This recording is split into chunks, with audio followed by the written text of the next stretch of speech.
Welcome to a Foxy Tech Tips tutorial on seeing which apps are using how much battery on Xiaomi phones. If you find this video helpful, please consider subscribing to my channel and liking the video. Start by opening the Settings app. In Settings, select Battery and Performance. In the battery settings, scroll down and you will get to the list of apps and how much battery they have been using. The apps will be ranked by how much battery they have been using.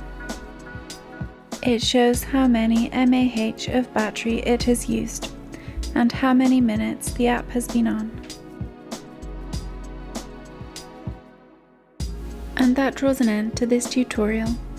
Please like the video if you found it helpful, and subscribe to Foxy Tech Tips for more Xiaomi and MIUI tips and tricks.